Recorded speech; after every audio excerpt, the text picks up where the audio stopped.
to episode 14 of What Cause Inspires You.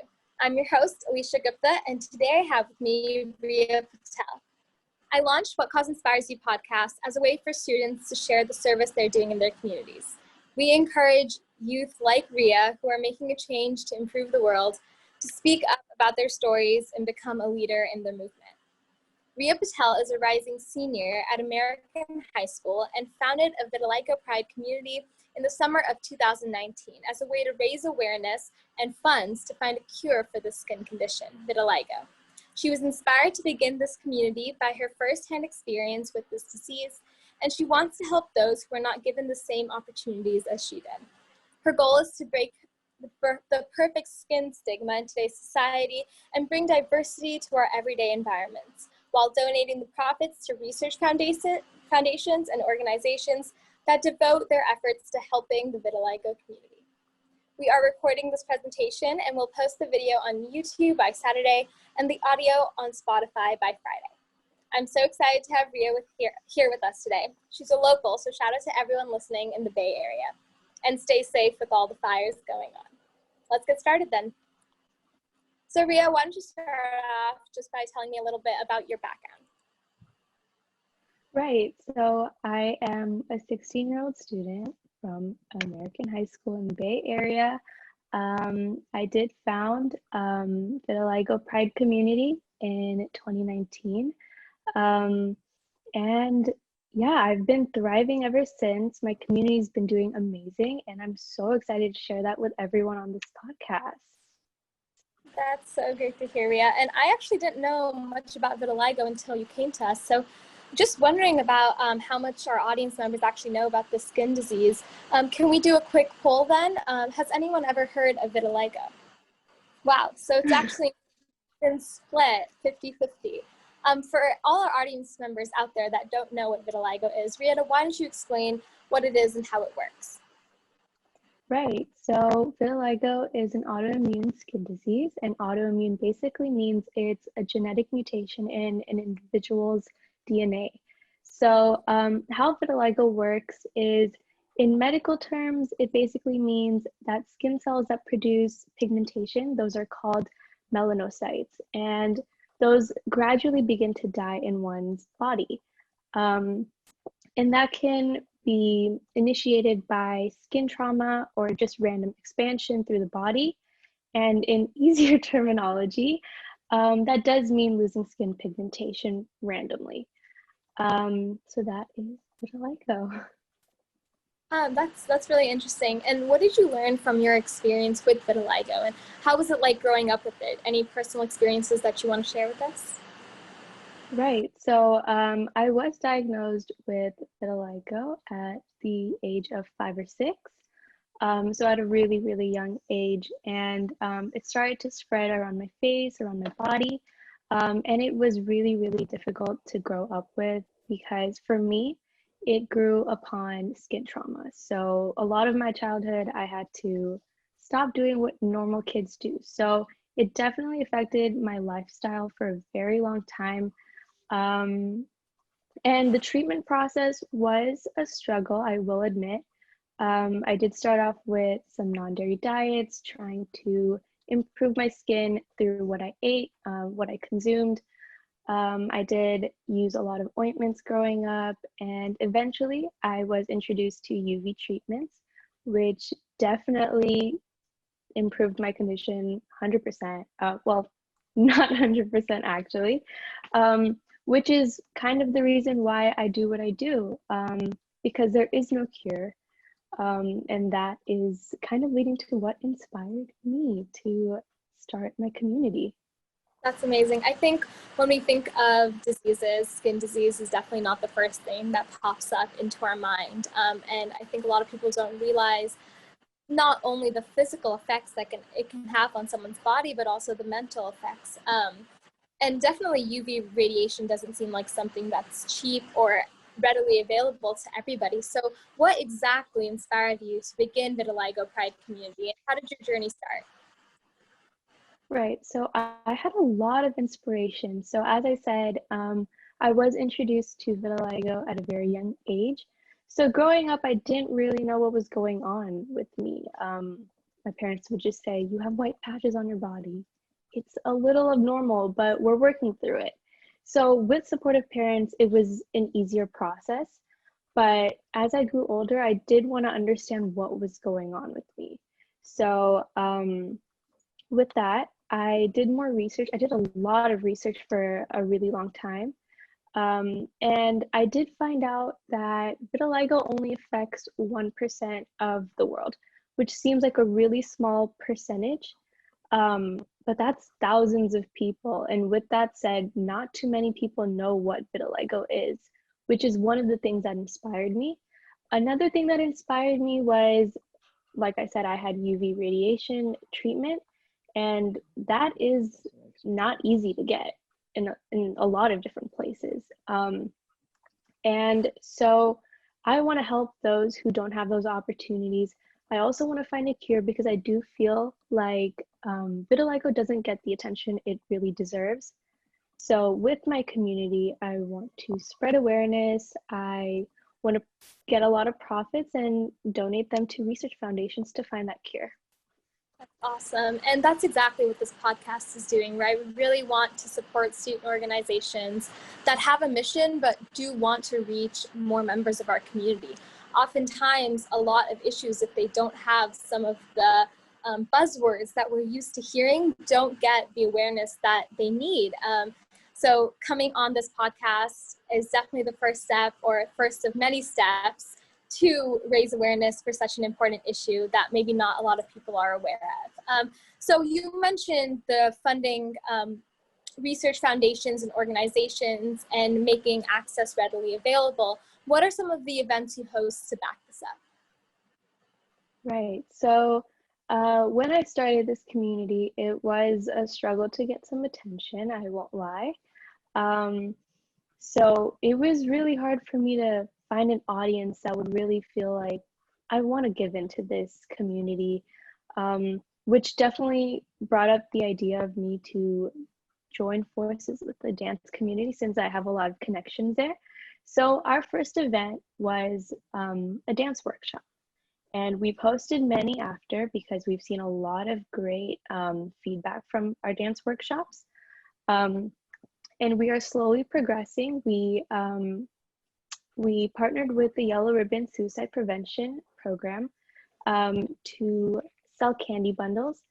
And that was during Suicide Prevention Week. So we try to broaden up what we focus on by also integrating crucial topics into what we do. That's awesome. So you started with the dance community in order to raise awareness in a location that you were living in this case, the Bay Area. I know dance is really big there. So from there, how are you incorporating different topics to raise awareness for? So we have a webinar coming up this fall. And in that webinar, it will be a 3-campaign webinar called ADY. And it basically stands for Anti-Bullying Campaign, Diversity Campaign, and a Youth Change Makers Campaign. And all 3 of those things I do feel like I have a lot of experience in, which really inspired me to start the webinar to begin with. And I'm really, really excited. We have 6 panelists, including Alisha Gupta right here. And it's gonna be amazing. I'm so excited to have that. Yeah, and I'm definitely excited to speak on it. Being a Humanity Rising ambassador, anti-bullying is one of our primary causes, right? So we're very integrated in helping anti-bullying measures across the nation. But not only that, being able to incorporate different topics in awareness for such an important community like the vitiligo Pride community is great, because then we're actually fusing the bonds between different communities and obviously working towards a goal of unity. So I think bringing together like-minded people to work for a goal is a great initiative for you. So you mentioned previously that you were getting feedback about this event and about your organization. Can you tell us what that feedback was like and what other advice you have for others who want to start their own organization? Right, so I think the biggest changing point for me was our first event. Like I said, it was hard coming up with something. When I finally landed on the idea of a dance workshop, I was initially really afraid. I was really nervous that we wouldn't get the feedback that we wanted. And after that workshop, I remember that about 20-ish people came, and it was overwhelming for me. Like, it was such an amazing moment for me to realize, like, wow, I'm really bringing change. And that keeps me going every time I do anything for the Vitiligo Pride community. It's it's that feedback that really pushes me to do what I do. And for anybody who wants to start their own organization or community, my biggest advice, just do it. No matter how much you feel like, is it going to happen? Is it going to work? Am I going to get the feedback I want? Just do it. Like, if you put your mind to it, if you work hard enough, you will see results. So please do what you feel like you want to do. Bring social justice, bring all these matters into the public's eye. Yeah, that's my biggest advice. Yeah, and I 100% agree. I love to say you don't need a plan, you need a passion. And that's exactly where you stem from, right? You turned a personal experience and a passion for that experience into a movement to help others. But not only that, I know how difficult it is to actually raise a convention or a webinar in your case. I think around last February, I tried to raise, or I did, hold a convention for My3 to raise awareness about domestic violence, toxic masculinity, gender inequality. And the head of My3 actually came to me afterwards, and she said something that really resonated with me. She said that it's okay if your turnout was only 100 people. I was gunning for 500, but she was like, it's okay. You got 1/5 of what you hoped for. 100 is still good. And that's because the people who showed up already took the first step in a change, in making a change. So everyone who showed up to today's webinar and everyone who listens to it afterwards on Spotify and YouTube already want to make that change, Riya. So I think that's great if we have a leader inspiring other youth change makers to make a change. That's all it really takes to eventually raise awareness and make a difference in your community for something that you're really passionate about. So that's amazing. Mentioning about, again, integrating different topics. You mentioned anti-bullying and youth change making. How are integrating these crucial topics beneficial to helping the Vitiligo Pride community? Well, I do think that all of those things really apply to especially vitiligo patients. Growing up, I did face some bullying, which definitely sucked, but I do have to admit my condition isn't as bad as so many others, and I can't imagine how much worse it must have been for those people. So I feel like having an anti-bullying campaign, talking about it, having a webinar about it, really brings together the people who are really going through their worst times or have a lot of experience and want to join the webinar to see what other people have to say. I think that gives them a lot of room for improvement, to see what there is out in the world, because nobody should ever feel alone with whatever they're going through. Diversity wise, our world has so much diversity and it's consistently growing. And I think that there's always room for improvement in that matter. And youth change makers. I mean, I started my community and I started from basically nothing. And I want to give all these people who want to start something a chance to grow. And I think our platform gives them that chance. Yeah, 100%. And kind of what we were talking about earlier, right? That it's, even though you were facing one, supposing it was vitiligo, and someone else was facing something like cyberbullying, the mental effects are the same, which means there is a sort of empathic connection that can be built and support system that can be built to help both communities. And if we're actually able to combine those communities into one big network and one big support system that's non-judgmental, think about all of the improvement that our world can be going through. So your initiatives are amazing, and I hope we see the result of the webinar. But from this whole process, Riya, what lessons or advice do you have for others, or what lessons have you gained from this experience personally? The biggest thing I felt like I learned from this experience is learning itself, doing the research, doing the work to learn and experience more. Because before I started anything, I didn't realize how many amazing people there are that are trying to change the Vitiligo Society every single day. And I want to give a quick shout out to Danielle Wheeler. She is absolutely amazing, and I love what she's doing for the Vitiligo Society. She is a songwriter and a author. Yeah, an author. And she writes children's books and tries to normalize vitiligo through her books and make it normal for kids to grow up thinking that vitiligo is a normal thing, because that is what our society needs. And that is one of the most inspirational things I've seen so far. And I learned a lot from her. And advice for anybody: keep learning, don't stop learning. You won't get anywhere without learning. And for me, I think doing social work or whatever you're passionate about, spend some time every single day doing something for it, because passion isn't just going to get you anywhere. You have to do the work for it. And so, yeah, if you are passionate about something, go ahead, Google vitiligo, search up the first article, read about it, because every day you're going to find something new out there. Yeah, and awareness doesn't have to come in one form, right? It's not only writing articles, it's not only getting your information from the news or even talking on podcasts. I think awareness can come in multiple forms.